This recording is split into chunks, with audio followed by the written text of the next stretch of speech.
with my house, but Oh, that's all I'm doing too. I just had a plumber over. I've got an appointment tomorrow with a window guy.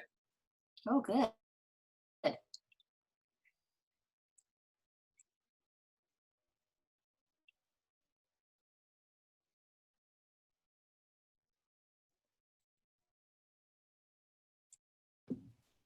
Wow, you guys. The irony of doing a training on Zoom about Zoom and having so many Zoom issues is really making me laugh. What else can you do? Sometimes it's nice to know that it's not just you though, right? Like, Oh God, yes. like Without there's a doubt. solace in knowing that it's everyone. Oh my goodness. Okay, I'm gonna try this again and we'll just cross our fingers and hope that this works. I did remove my background, my virtual background. I'm hoping maybe that was just taking some of my system resources.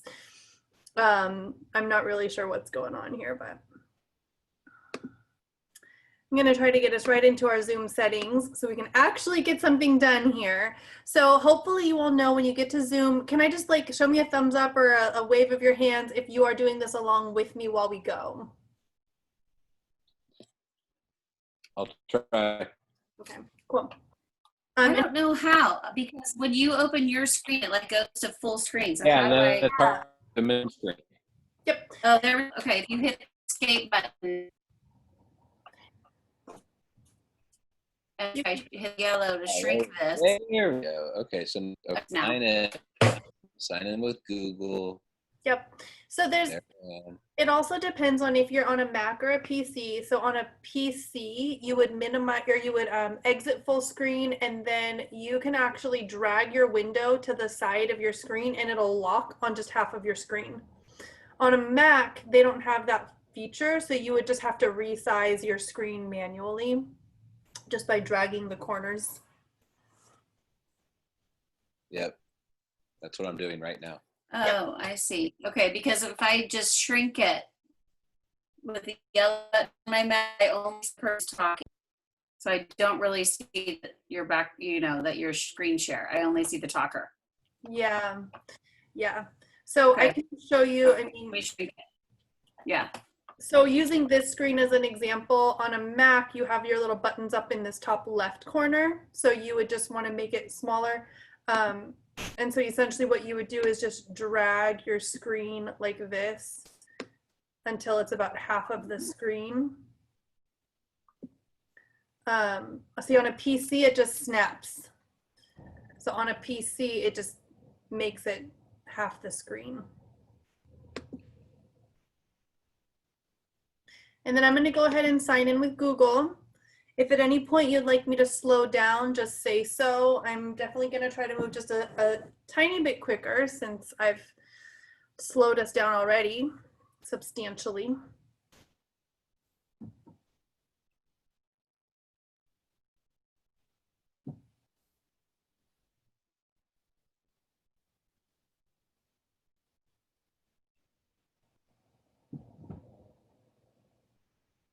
So this should be familiar with everyone. You log in using your Google account.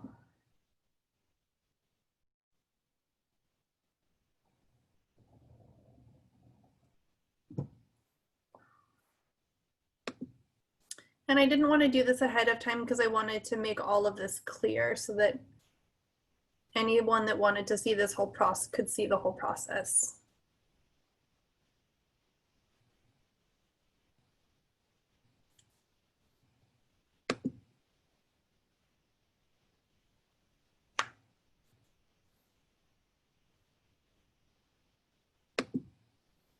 All right. So in Zoom, if you're looking at my screen right now, you'll see that it automatically took me to my upcoming meetings, and you see all of our upcoming tech-versations, which will hopefully be so much smoother than this one. And if you've seen this screen before, then you're familiar. You'll see that it's similar to the desktop version where there's schedule a meeting and join a meeting and host a meeting.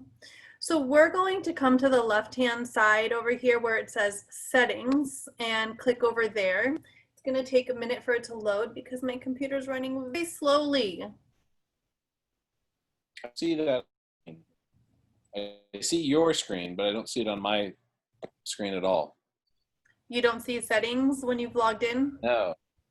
I can click on meetings at the top, home on the top, chat, contacts. I see nothing to do with settings. Do you see your picture over on the right-hand side, Tony? Which picture are you talking about? This picture with this Zoom meeting?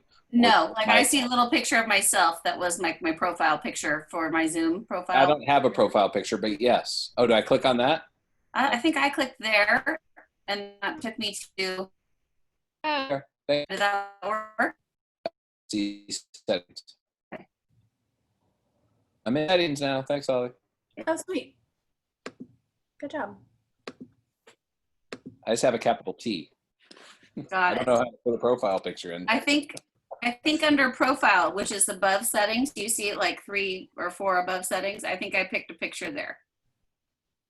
I already clicked in settings, so I'm going to stay. Okay. That's all right. And you would actually click account profile right underneath. Oh, it's account profile. Okay. And you can do that from the desktop version or from the online version as well. So I'm just going to run through all of these. If you're at schedule meeting, I'm going to go one at a time and explain these really quickly and give my recommendations for what to do with these. Of course, it's always up to you with your account. So if anyone is not with me, please just speak up and let me know. I obviously can't see your screen. I'm not with you. So you need to just speak up and let me know what's going on in your end. So post video means that you start your meeting with your video on. I used to have that turned off and then I just got sick of turning my video on every single time. So I now have it on. That's up to you if you want to start when you host a video, if your video is on or off. Same for the second one, participants video. If that means when participants come in, I currently have it set so that their video is automatically on. Of course, participants can change that also on their end. Nova, I have no idea where you are. Oh, okay. My screen looks, I'm in settings. Yeah. It says general video, audio, share screen, chat. It's completely different than what your screen looks like. Will you do me a favor? I'm going to make you a co-host and will you share your screen with me real quick so we can see what your screen looks like?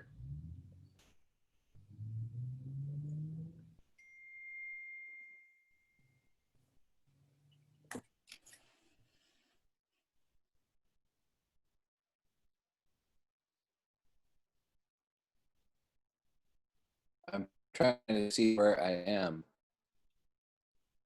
Okay. If you pop back over to Zoom, there you go. Hold on. Yep, you got it. I don't know what I just shared. You shared your whiteboard. This is what I'm looking at in settings. So can you don't see, that's all you see is a whiteboard? Yeah. If you go back to new share. At the top of your screen, it should say new share. I don't have a top on my screen. Sorry. Oh, no, that's okay. I don't have a top of the screen. All I see is you, all the people in this meeting. I'm very sorry. I mean, we may as well at least look fun. Okay, hold on. Now I see it. But, new share. New share, and then a little window should pop up. I don't see new share. Oh, okay. I have no idea where I am right now. Does it say? I love that. Like no clue. This looks completely different. Not unusual. Do you have stop share? Yes. Yeah, let's do there. that. Okay, and then just do share screen again. We'll try one more time, and if it doesn't work, we'll come back to it later. I don't know which one to share because I have 8 screens in my share. Me too. And I don't know. Yeah. So if you click back to share screen and then in the window, try to find the one that looks like the Zoom screen. Well, that's what I did before. Maybe desktop. Try it again. It may have just not liked us the first time because I'm clearly having bad luck today. So this is all mail and messages and my printer and something else. I don't even know what these things are. Something from Safari login with Google. That's what I clicked the last time for Zoom, and it gave you the whiteboard. Try it one more time. If it looks like Zoom, just try it again. It may have just not connected properly the first time. What are you seeing? There we go. Okay. That's it? Oh, Yep. cool. That's what I did the last time. I see login with Google. That's what you're talking about, right? I have no clue. I can't even do this. This is ridiculous. I got to get out. So right now your screen says login with Google, correct? No, Oh, it's not saying with Google. because you're in Zoom. Yeah. So I have no idea. I'm going to stop sharing and I'll let you move because I can't do this. That's Sorry. okay. I'm going to Just teach go. everyone a really cool trick really quickly, which is on your keyboard. If you're on a PC, if you click Alt and Tab at the same time, it cycles you through your windows. And if you're on a Mac, you can do the same thing if you click Command and Tab.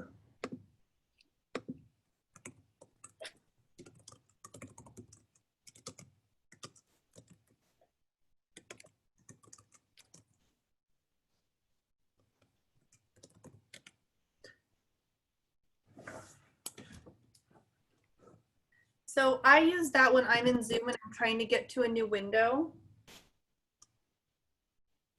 I'll click Alt Tab.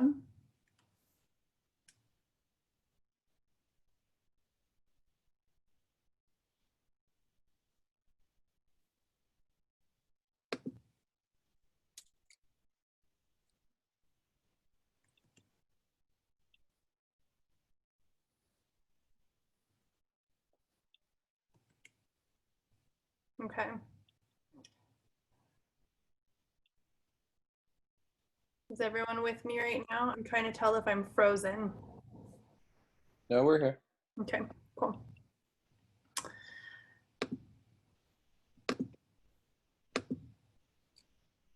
So I'm just going to go through these then.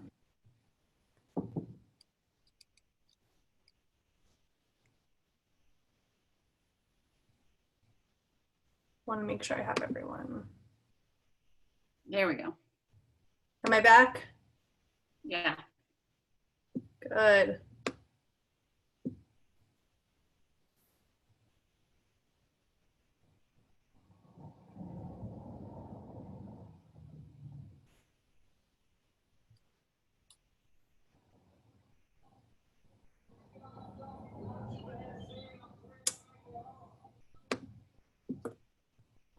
Wow, it is really struggling.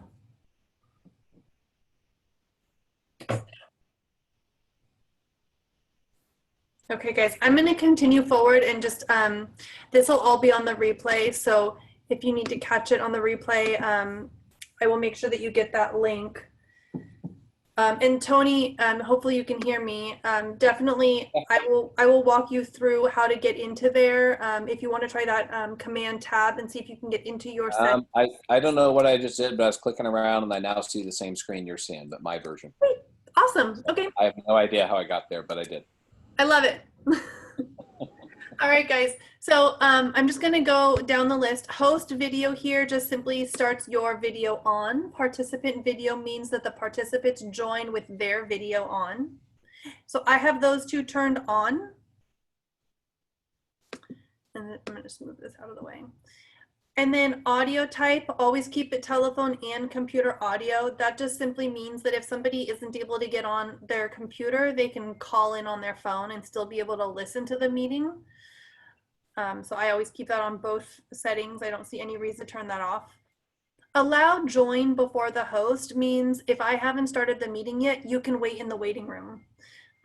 So if you had this turned off, it would mean that if somebody's trying to join the meeting and you haven't started it yet, they'll just get kicked out. It'll say the meeting hasn't started yet.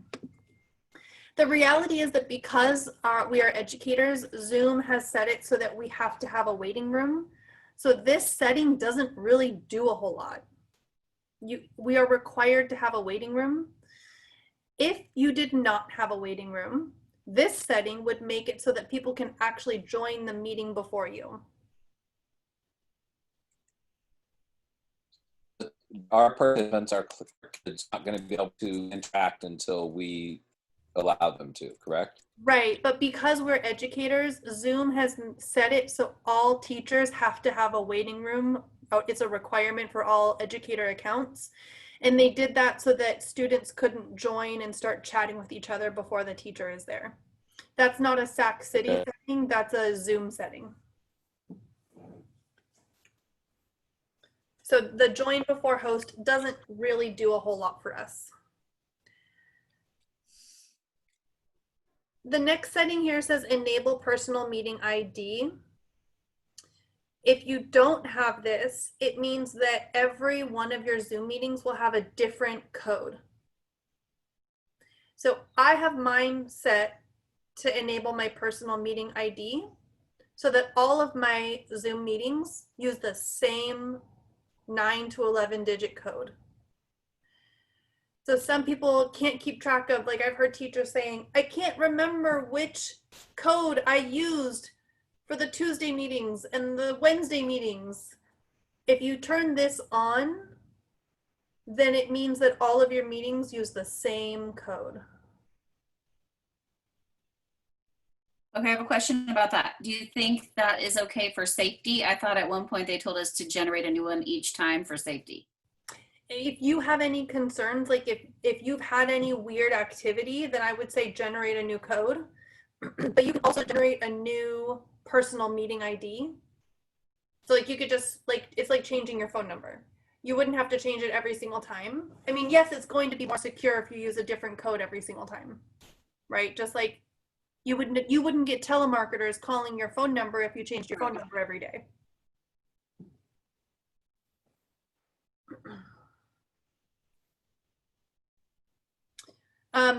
The next one says use personal meeting ID when schedule a meeting. I also keep that selected on. If you didn't do this, it would automatically, whenever you schedule a meeting, it would not automatically use your personal ID. So this says, yes, I want a personal meeting ID. And the next one says, and I want you to use that when I'm scheduling a meeting. And then the next one is similar. When I just instantly create a new meeting, I want you to use that personal meeting ID. So I have all of those turned on because I just want to use the same code every time. I haven't had anything suspicious in my Zoom, so I'm not worried about it.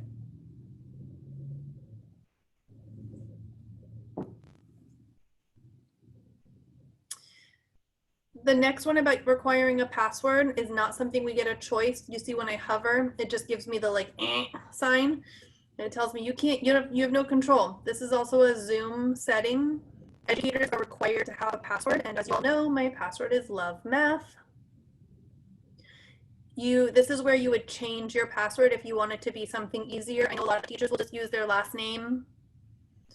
My son's class at Washington, the password was WES for Washington Elementary School. So the next setting says only authenticated users can join the meeting. That is for security. My concern with that is that I'm inviting specific people, and if I am inviting a family that maybe the mom is on her Zoom meeting and the kid is just joining without being logged into the account, then that wouldn't be considered authenticated. So while this setting is intended to be for the children's safety, I actually think at the end of the day, it's an equity issue to have this turned on. And I worry about which families are able to have an authenticated account, either because the parents are working or because lack of information or education about how to use Zoom. And so I leave these turned off. Also too, like as with kindergartners, sometimes they're at grandma's house or sometimes they're at, yeah, you know what I mean? So I don't have grandma's email, but grandma still needs to log in. So yep. So I just leave that turned off because I think it's an equity issue. The next one says require a password. Again, you have to have a password. That's not a choice. That's turned on.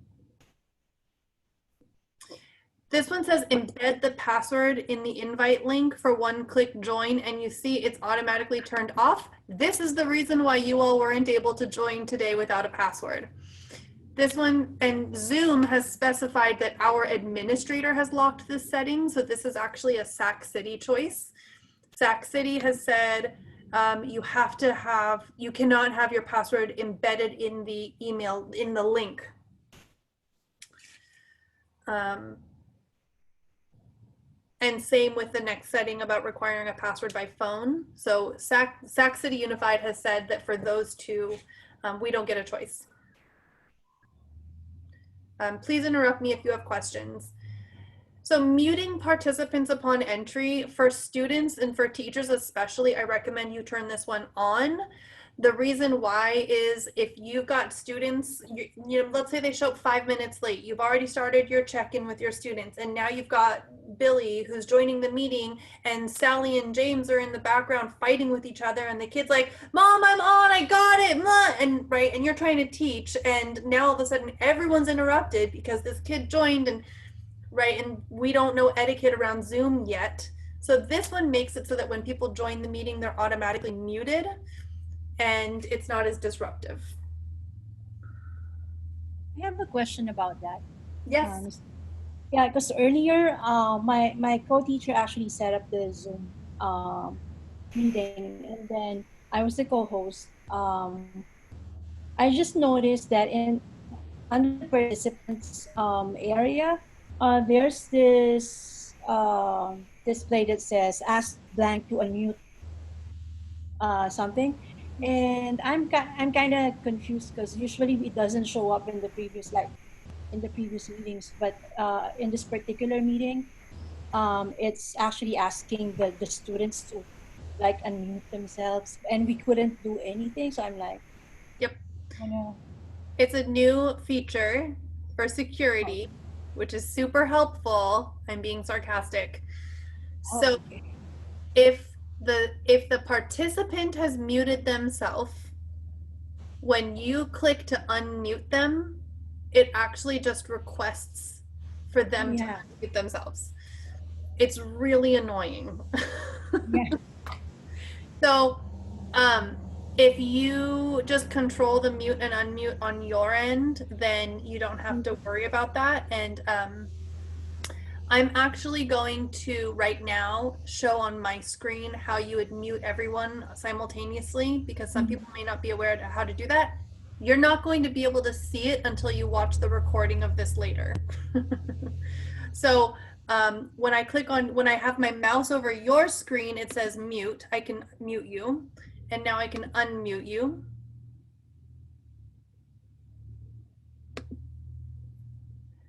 Did it ask? Oh. So did you see the little pop-up? Yeah. It's annoying, isn't it? It is. If I click on participants on my screen, I can mute all simultaneously. And it asks me, can I allow participants to unmute themselves? And I'm saying, yes, the participants can unmute themselves. So right now you're all muted. And now I'm going to click unmute all. And you are now all unmuted. So it's a one-click action where I can mute or unmute. And you'll notice that Mike, you see, if you look at Michael Bruce's picture, he's still muted. That's because he muted himself. I can't unmute him. And I just unmuted myself, so you don't see that anymore. No, you can keep it there. I just wanted to explain the distinction of why everyone else unmuted except you. You're the one that had muted yourself. I can no longer control your mute and unmute in that way. Okay, wait. So I didn't think I was muted, but it didn't unmute me. I had to unmute myself. So it's still requested? No, I didn't get a request. It just didn't even unmute me. Yeah, the same here. Let me try it one more time and we'll see what happens. Yeah. So I've just muted you. So you're muted. And now I'm going to click unmute and see what happens. You're unmuted. Does that make sense? I lost Holly. I muted her and she disappeared. Did that work, Holly? I was still muted. Yeah. You did that to me though, Nova. When you said you unmuted her, I got the notice those would like to unmute you. Yep.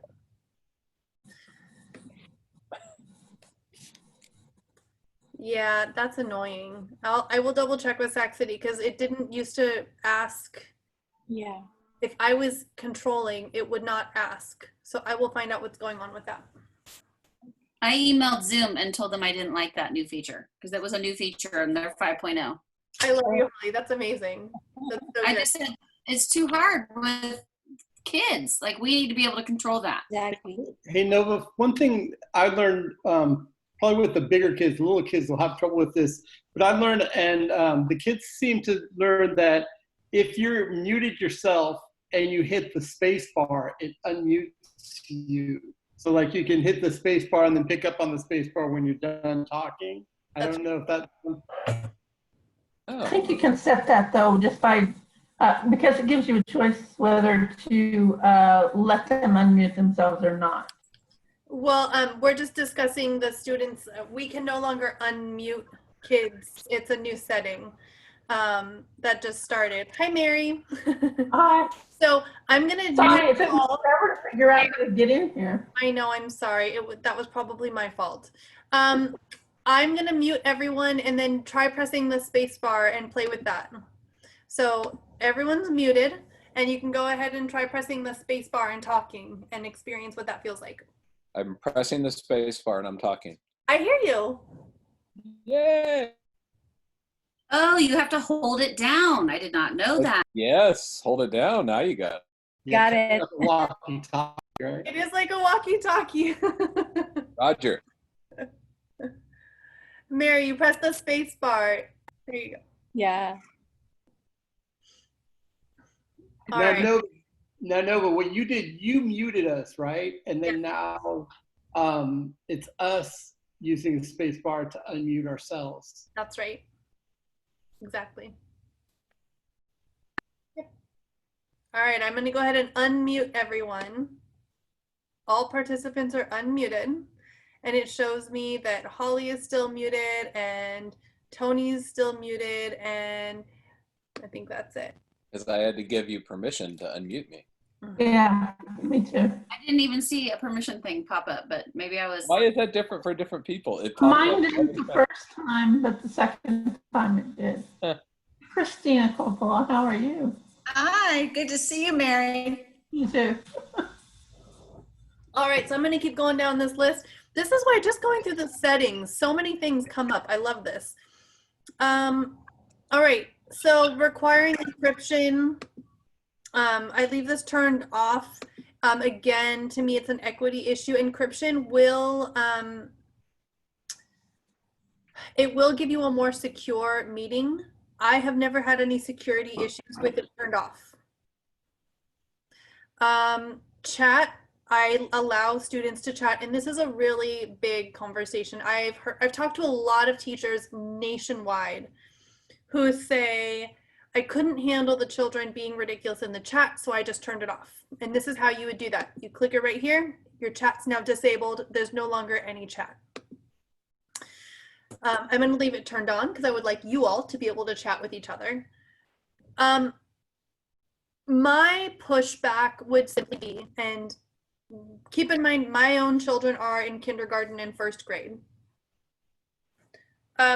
My pushback would simply be reconsider how you're planning your instruction and your lessons so that you're actually maximizing the chat room rather than disabling it, right? So when we're talking about instruction, for years now, we've been talking about student discourse and engagement, right? And then when we went virtual, our first instinct was turn off the chat. Well, they're so excited to see each other. There's like my own children, the only time my son saw his friends was in the Zoom room.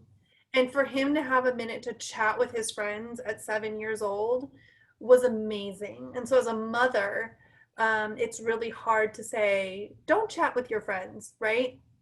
And then the teacher side of me kicks in and is like, well, okay, gobbledygook garbage is no longer okay in the chat room.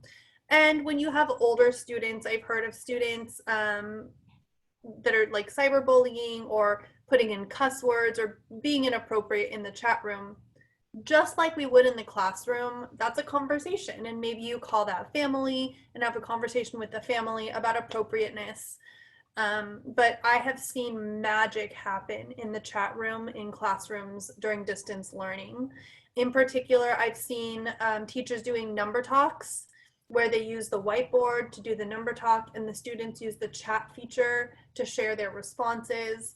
So I would just really encourage you to reach out to me and we can talk about how to use that chat room to enhance instruction rather than inhibit discourse. I do typically, for teachers, I say turn off or check this button that says prevent participants from saving the chat.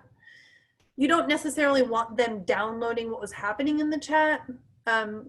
Because I'm working with adults, I don't mind, and so I leave it unchecked.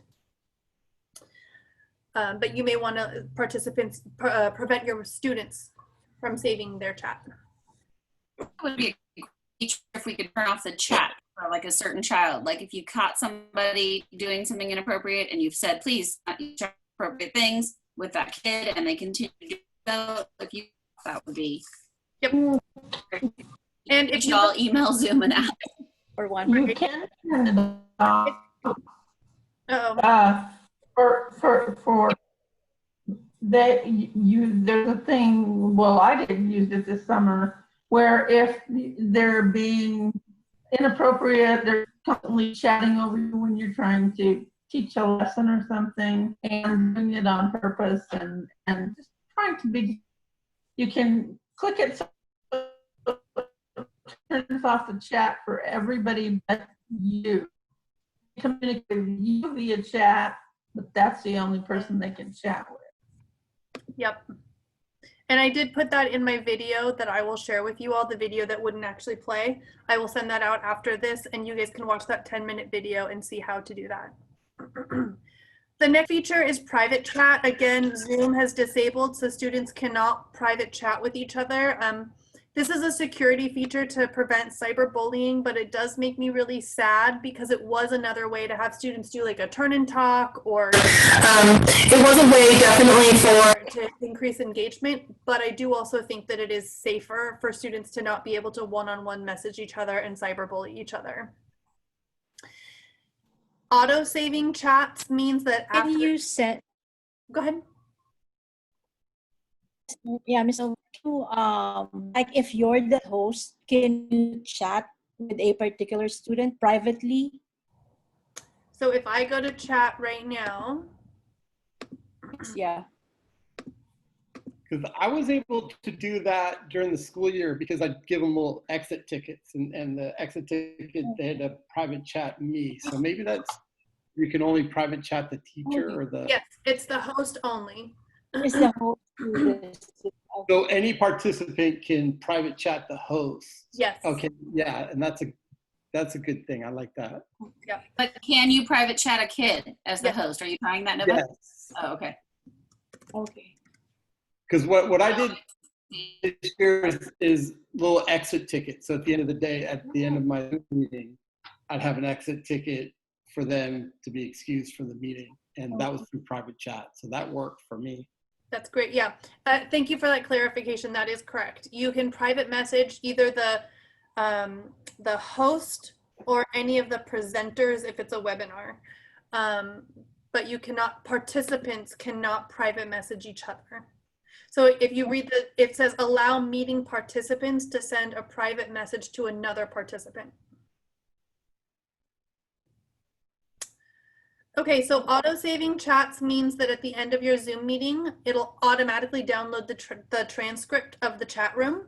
I have that turned off because I've never needed that feature, but if you're in a classroom where you're having students send you exit tickets privately, or you're having students do a lot of engagement in the chat room, you may want that turned on so you just have a record of it. I have had people ask me, well, would it be worthwhile printing that out and sending it to students? I would say no. That sounds like a lot of time. This would just simply be for your own records if you needed that for, you know, assessment or evaluation. I guess you could send it to parents if you're having a problem. Exactly. 100%. Yeah. So sound notification when someone joins or leaves, I have that turned on, and it's for the host and co-hosts only. So when somebody asks to join my meeting, it sends me a notification, a sound, but not everyone else can hear it unless you can just hear it through my computer audio. So I have that.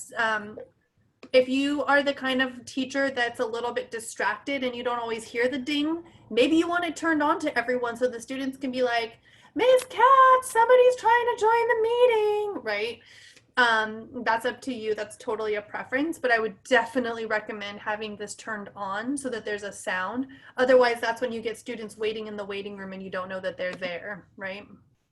One thing I did when I was like setting up for a lesson and the kids were pouring into the room and I kept having to stop and go and do that, was I picked one responsible kid, made them the co-host, and they could learn.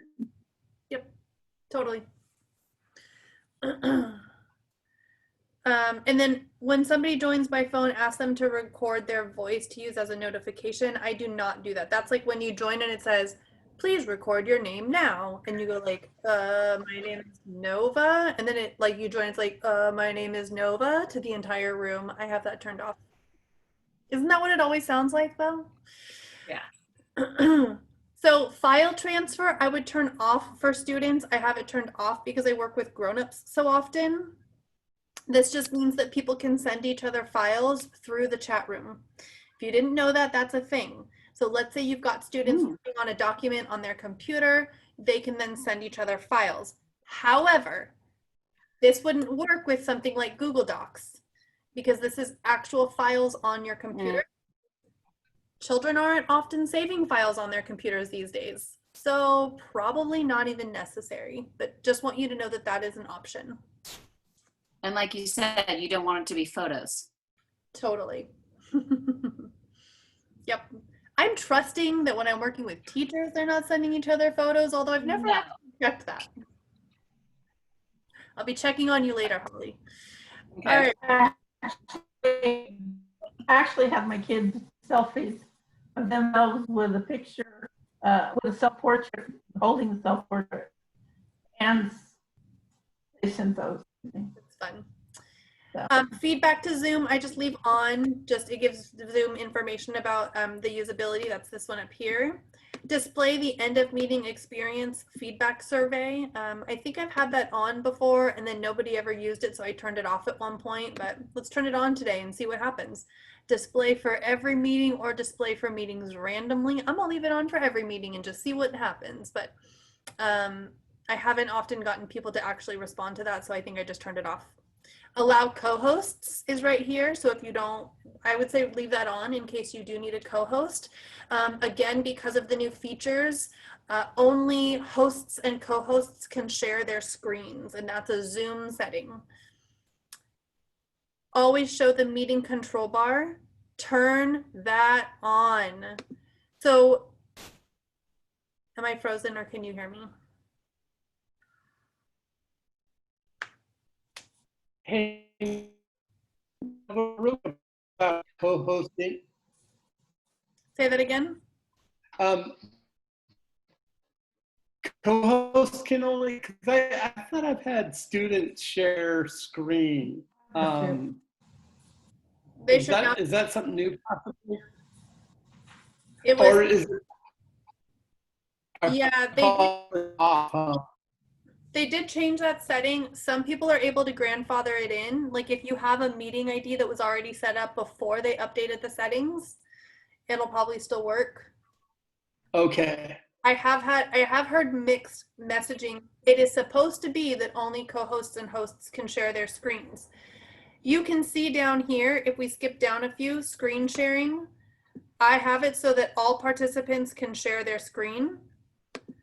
But if I stop sharing real quick and you try to share your screen, Michael, you can see what happens. Let me see here. It looks like I'm able to share it. Fantastic. Me too. Yep, there you go.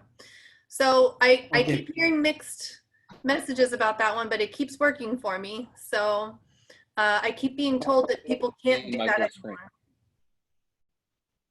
Because the big place where I'm is, and in that room. They've shared their screen because they need to.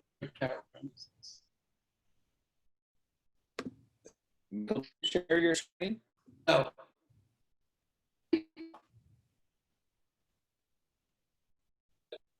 That's look like the right hand side. You can see my face, and also it's at the very top of the screen where it says schedule the meeting. Okay, so wow, it did work. Yep.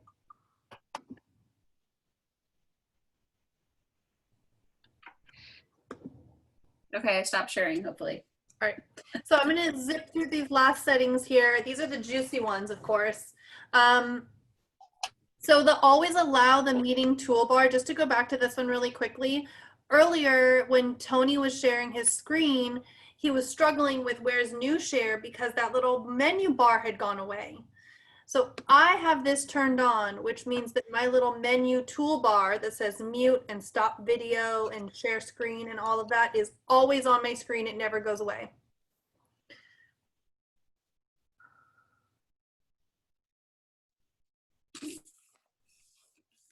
And then show Zoom windows during screen share. I have that turned on as well.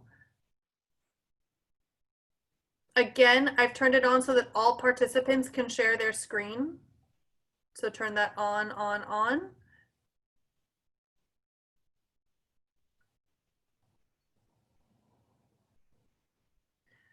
Here this says disable desktop or screen share in a meeting and only allow sharing of select applications. I don't have a preference one way or the other really on this one. I think I toggle this one back and forth all the time. So play with that one and see what you prefer. Annotation, I really wanted to talk about. I'm aware that we're 2 minutes over, and if anyone needs to go, please feel free. Don't hesitate. I apologize that this meeting has gone late and appreciate everyone's patience with all this technology. So annotation, it means that any one of you can draw on my screen right now.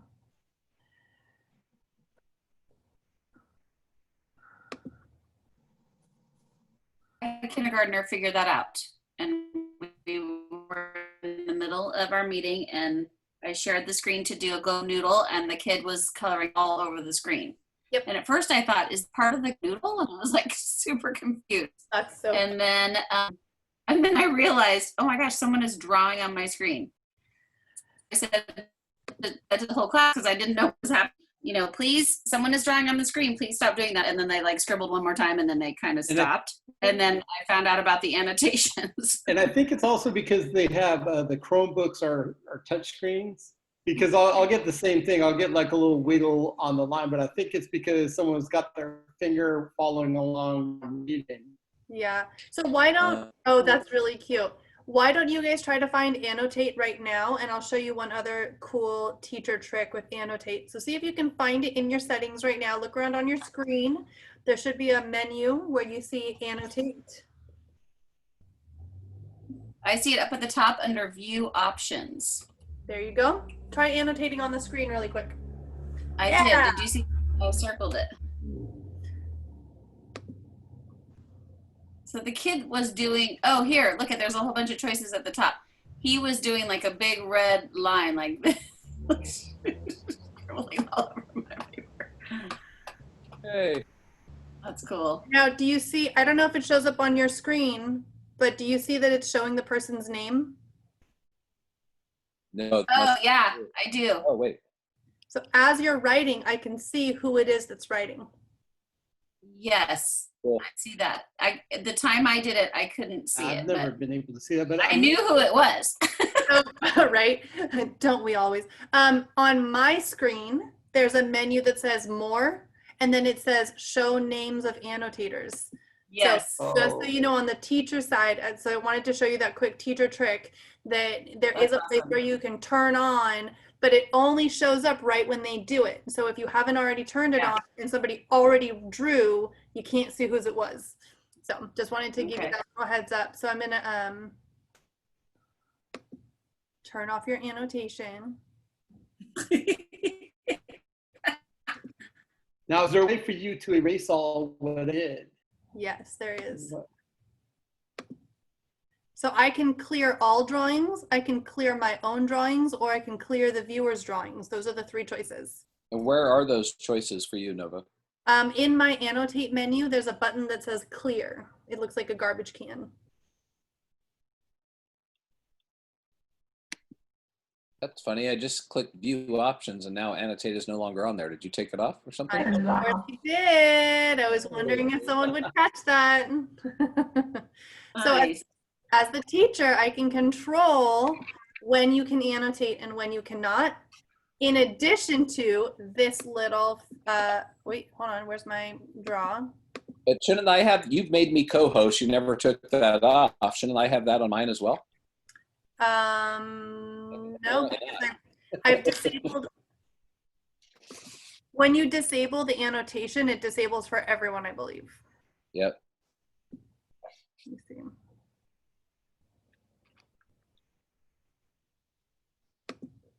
Okay, so this right here means that no one can ever annotate if you have it clicked off.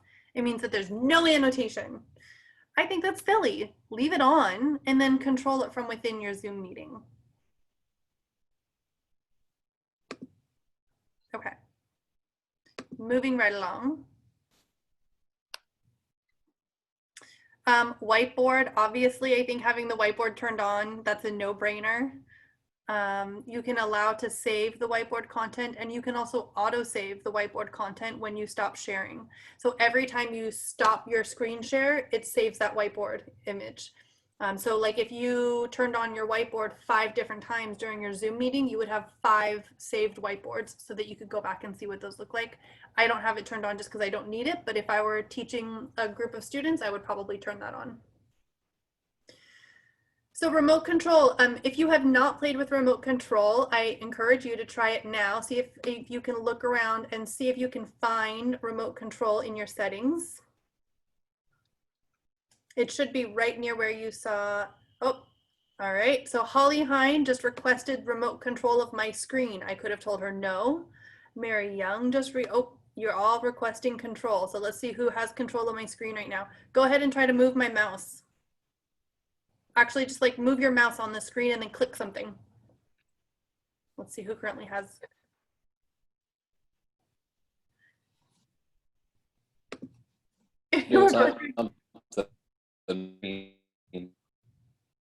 We're both doing it at the same time. Sorry.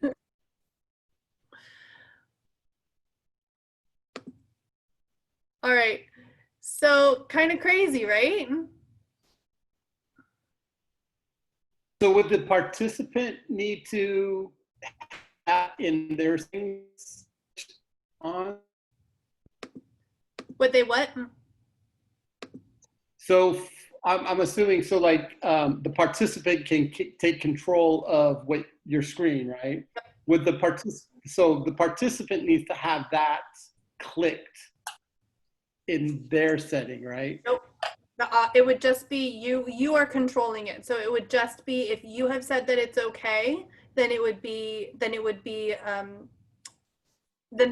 so if I have remote control turned on, people can remote control my screen. Does that make sense? I wonder if only one person can be remote controlling at one time, because I think so. Even though you said yes, mine's gone. Okay. Yeah, there was like 3 of you that requested at the same time. I just tried all of them. I've never had 3 people try to remote control at the same time, so I didn't know what would happen. But yes, I think it was just one at a time. Only one can do it. Okay, I see there. Nice. Nonverbal feedback are the little thumbs ups and all of those, the little icons that people can click. So I turn those on. Yep, Holly got it. Holly gave me a thumbs up. Can anyone show me a clap? A little applause. Come on, I need some applause at 3:10 this afternoon. Thank you. All right.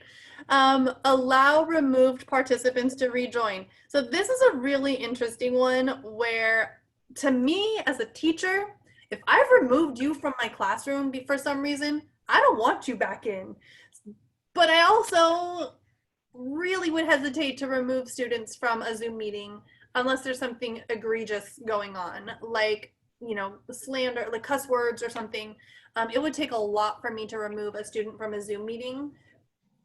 But I feel like if I've removed you, there's a reason for it. And then Tony, kind of to your concern about security, like if somebody did make their way into my meeting and I did not want them there, I want to kick them out and I don't want them to be able to get back in again. But wouldn't they have to ask? Wouldn't they be in the waiting room? Yes. So you still have to let them in. Yeah, that's true. So Absolutely. allowing removed participants to rejoin is really allowing removed participants to ask to rejoin. That is absolutely true. Yes. And That's, Yeah, because I was wondering if they accidentally get kicked out, like on their own, like their Wi-Fi fails or something happens, like they accidentally hit leave, you know, can they come back? Yes, So maybe you that's want to keep that different. on.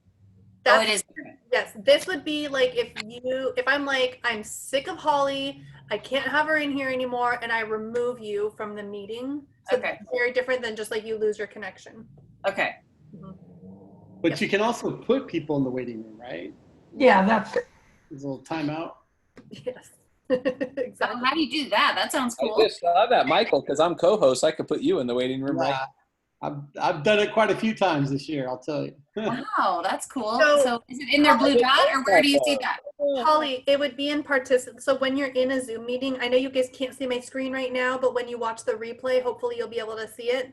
In participants, when I hover over somebody's name, it says more. And the Yeah. options are, I can stop your video, I can spotlight your video, I can make you a Oh. host or a co-host. I can assign you to type the closed captioning. I can rename you. I can put you in the waiting room. I can remove you, or I can report you.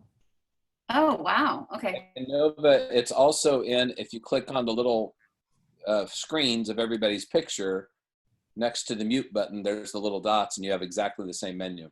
Cool. Exactly That's right. what I was Thank you wondering. for saying that. Yes, that is true. All right. Allow participants to rename themselves. I leave this on because I'm working with adults and it's really annoying as a participant if I've logged my son into his Zoom call and it still has my name and I can't rename him. That's annoying to me. So I leave this turned on so that participants can rename themselves. If students are being silly and they're naming themselves like SpongeBob, I would have a conversation with the family. So that's just my take on that. Hiding participants' profile pictures. It means, I mean, you can read what it says. I don't know why I have this turned off, to be honest. I could just as easily have it on.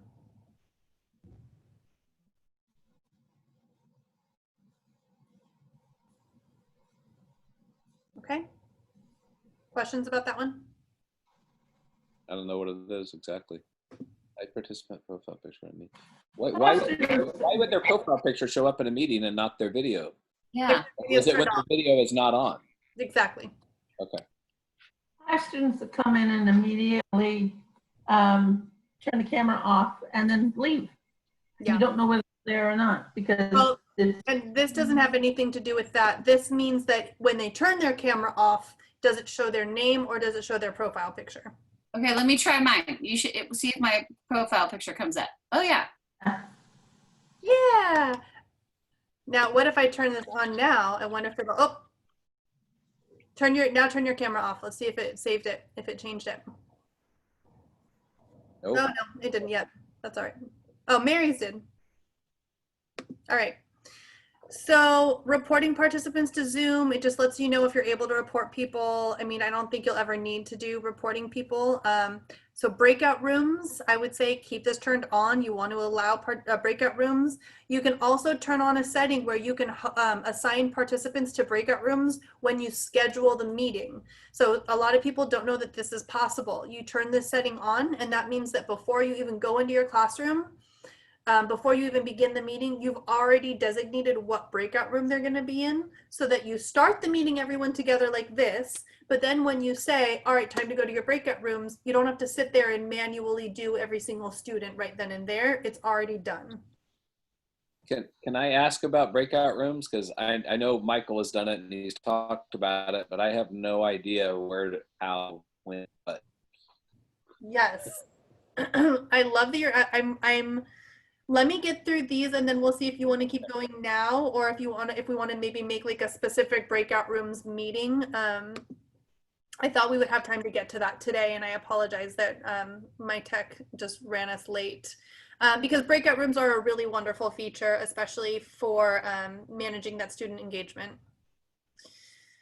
One-to-one remote support, my understanding, I haven't heard of many teachers using this, but it turns off breakout rooms.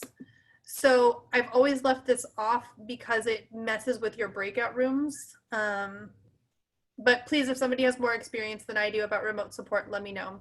Closed captioning allows somebody to type closed captions. I just leave that on in case we ever need it. Saving the captions, I have that turned off, but if you have somebody typing in closed captioning and you want to save that, by all means, that would make sense to turn that on. You can have somebody real-time interpret, and so you would turn this on and somebody can be interpreting in real time, which is pretty cool. If you want someone else to take control of your camera during the meeting, you can do that. I have that turned off. I don't really want anyone else controlling my camera. Now, group HD video, a lot of people have this turned on because why wouldn't you want higher quality video? But it does use more bandwidth. And so I have this turned off. And that way it just preserves bandwidth. In fact, when I'm in larger meetings, I will often ask people to turn their video off completely.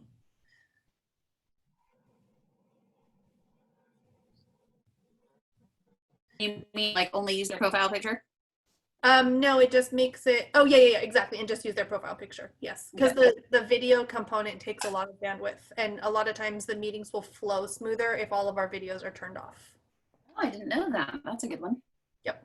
So if it's just running slow, like today would have been a good day for me to say, hey all, I love you, but turn your screens off, except I'm really excited to see your faces. So you can turn off whether or not people can have their virtual background, and you can also turn on or off if people can use video for their background. All of that is a setting that you can control.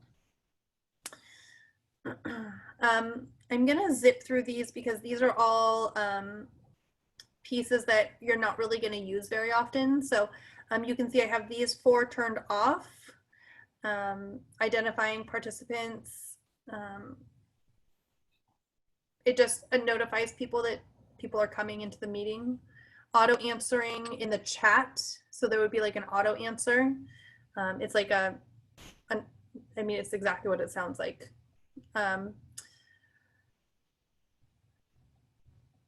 My husband's bringing me my computer charger, so I'll be interrupted in just a moment. So allowing users to invite other participants by email, using Outlook, the HTML format.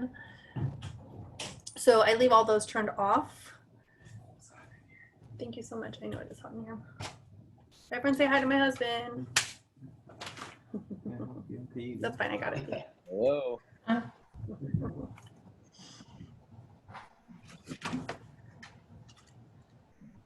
All right, so then you can see I have it turned on that allow you can use stereo audio, and then this is the one that I talked about at the very beginning of my meeting. Allow users, actually I think it's in my video, I don't think I've even talked about this yet. So this one allows you to use original sound.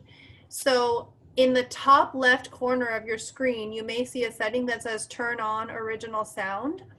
What this setting does is it makes it, let me explain. So Zoom will automatically give priority to whoever's speaking. So if it hears your cat in the background, it'll designate that you're trying to talk, and it'll mute me so that everyone can hear your cat in the background, right? This setting makes it so that it doesn't mute the person who's not talking, that is talking, right? So it keeps everyone's sound on at the same volume rather than choosing who gets priority sound control. Questions about that? Can you repeat that? Yes. Sorry, it's late afternoon and I didn't want to get up for my afternoon coffee. You're good. So typically if there's 2 people trying to talk, right, this person's the presenter, they're talking, and then this person tries to chime in, it'll mute this person so everyone can hear this person. Turning on original sound means that both of their sound is on at the same time and you can hear both of them talking at the same time. Some people can't handle that because it's like ADHD, like, whoa, who's talking? What am I doing? It drives me bonkers when someone keeps trying to talk and they're muted because Zoom has somehow decided that they're not talking and so it won't let them talk. I love having original sound turned on so that I can hear everyone, but that's a personal preference.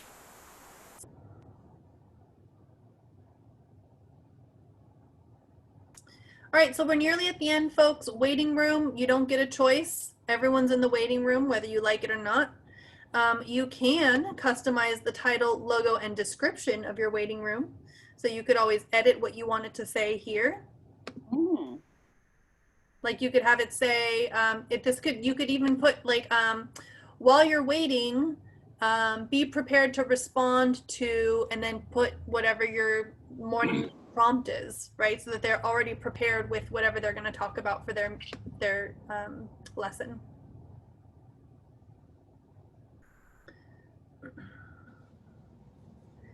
Allowing people to join from the browser, I would definitely leave that on. That allows access to all of our families.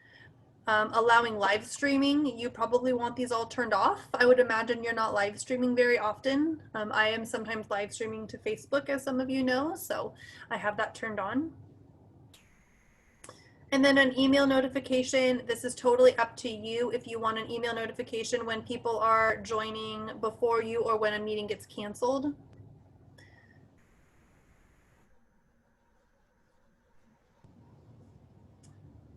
And then these last couple pieces, blur the snapshot, I just have turned on. Direct call, I have turned off. And the invitation email, you can actually edit the email template here. You can edit what you want it to say, and you can send a preview email just to see what it looks like. Oh, apparently you can't. It says I'm not a paid user. Did you see that? Yes.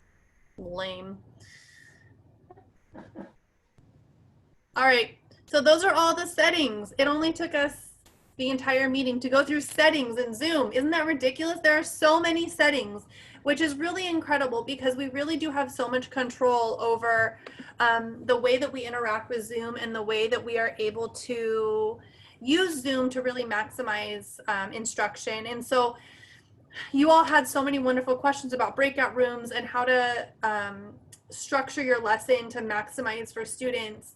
And hopefully you got bits and pieces of ideas by just going through the settings. Tony, I have time for about 15 more minutes. If you want to continue looking at breakout rooms, I would be happy to talk about that really quickly. Alternatively, I can do a little like screencast-o-matic and I can film like a video about it and send that to you. It is a little bit hard to show because you can't see my screen in Zoom. It's a little bit annoying. I'd prefer to do it later. Toast. I've reached my max. That's all. I love the information. Don't get me wrong, but you know where I get maxed out, and I can't take it anymore. Nobody already knows this about me. I love it. You're all good, Tony. Any other questions before we go today? Christina. Can you see my plant in my house, or can you see the San Francisco scene? We can see the Golden Gate Bridge, but your armoire is kind of in the way. And the reason I can't fix it. I don't know how to fix it. I wanted it to go back. I'm going to send you all a video that goes into a little bit more detail about this. But basically what happens is your computer has a built-in graphics card, and the graphics card on your computer determines whether or not your computer has enough power to determine the background and the foreground in the video, right? So your computer, unfortunately, the video card doesn't quite have enough power to determine what's in the background and what's in the foreground. I'm on my husband's really fancy computer, which has a great graphics card and is luckily able to do fun things like this. But even here, my hand gets lost in the background at some point, right? Like, So it's just doing the best it can. But what I tell people in that case is to use a green screen, and you can do that by either buying a sheet and hanging it behind you. So a lot of teachers have a little setup where they've hung up just a bed sheet behind them, and then that way it tells your graphics card the sheet behind you is the background, I'm the foreground. And so it's just kind of a cheat, how to trick your computer into understanding where to put that green screen, that Does it background. have to be green? I don't believe it does. Okay. White works. But why can't I get just back to the regular, no background? So again, I'll go into that. I can't show you on my screen, unfortunately, but if you go down to where it says stop, you're on a, yeah, it says stop video, and it has the little carrot that looks like this. Uh-huh. And then you go to choose virtual background. And then, So I don't want a virtual, I want to get rid of the Golden Gate. yep, I'm going to show you how. So if you click on Okay. choose virtual background, Mhm. it says the very first choice says none. There it was. Okay, thank you. You're welcome. Yep. And you can also play with, you don't have to be zooming with someone to play with the virtual background. So sometimes you can find a virtual background that for some reason works better than other ones. Again, it's all about the graphics cards. I'd have to ask my brother-in-law about that. I don't understand that level of stuff. Mine is a photo. Like I just had a photo from one time when I was getting ready for first day of school or something. And so I just uploaded a photo. Yep. Mine's a gaming computer, so. Let's see. Oh, cool. There we go. There's mine. Holly and I were in class together. Yeah, my kids are always interested to see which background I've got today. Fun. I like this one too. That's a good one. Mhm. There's a little cartoony one, Oh, that's good too. Yeah. so it's backwards. It's not backwards here. We see Happy Friday. So that whether it's backwards or not is also a setting. And again, I'm going to send you guys an 11-minute video, and it's going to explain all of those kinds of settings. Those are the settings that I can't show you on a Zoom call, just because when I share my screen, it won't share that screen with you. So what I did is before this meeting today, I screencasted myself in a Zoom meeting so that I could share that video with you. For those of you that do have time right now, I can always play the video right now, but I will just send that to you. I'm trying to turn it off, sorry. I will just send that link out to all of you, no big deal, so you can watch that 11-minute video when you're ready. Any other questions? I would be interested in the same one that you're sending to Tony about breakout rooms, please. Breakout rooms, you got it. Yeah. I think everybody would be interested in this. Okay. Maybe, so I'll do a little video and then break out. I just wrote break rooms. I'll understand what that means. I'll do a little video, and then maybe in a couple weeks we can try to schedule another one of these that's specific to breakout rooms. I'll have to figure out how to make the technology work though, because when you're in Zoom, it's again one of those things where you can't see what I'm clicking on. So I'll figure out how I can make that work really well for you guys. Any other last questions about Zoom, or would anyone like to stay and watch that 11-minute video right now? I'm expecting a package to be delivered, and then if I don't watch for the guy, he throws it behind my car in the driveway. Then neighbors come and steal it, so. Okay. Awesome. Well, again, you know, I've got these, I don't know how this is all going to work out in the next couple of weeks. This week I'm doing Seesaw and Pear Deck and Google Classroom. And then next week I'm doing the G Suite. So next week is going to be all the Google, Google Docs, Google Slides, Google Sheets, and Jamboard. If you've never played with Jamboard, and the intent there is just how can I maximize my use of Google Sheets with my students. And so I'm just going to be, it's going to be only 1 hour, you know, in order to really get nitty gritty with these things, we'd have to spend a whole day together. So it's going to be what are some features that I can use in order to maximize my students' engagement depending on what grade level, and you all know that I focus in your elementary grades. So like, how can I get second graders working in Google Sheets during distance learning or during some type of virtual learning? So that's the intent there. I think tomorrow is Seesaw. How many, can I just get a raise of hands? How many of you already use Seesaw? No, okay. So Seesaw, I'm fighting tooth and nail to get Seesaw approved for K1-2 next year. I think that it's just really important. If you want to get a little glimpse of Seesaw, hop on with me. And again, there'll be a replay link. So if you don't want to join live or you just want to see the replay, you can always catch that replay link. Mary, you had another question? Yes, I can't come Thursday, but I am interested in. Okay. It's my birthday and I'm being taken out. Yeah, good for you. If you, Mary, if you actually register for the event through Eventbrite, then I automatically email the replay link to everyone in that email list, if that makes sense. So that's one of the reasons I'm using Eventbrite. It keeps all of that really organized and contained for me, so I don't forget all the people who email me saying, send it to me too. And then it just it stays in one place for me. So. And thank you all so much for your patience and for helping me out with Eventbrite today for my first time doing that. I know for tomorrow to make sure people have the password. All right, you guys, thank you so much. If you have any other questions, I'll hang out for just a minute, or you can always reach out, email me, text me, you know, I'm here. Thanks, Nova. Thank you. Bye, everybody. Bye, guys. Bye.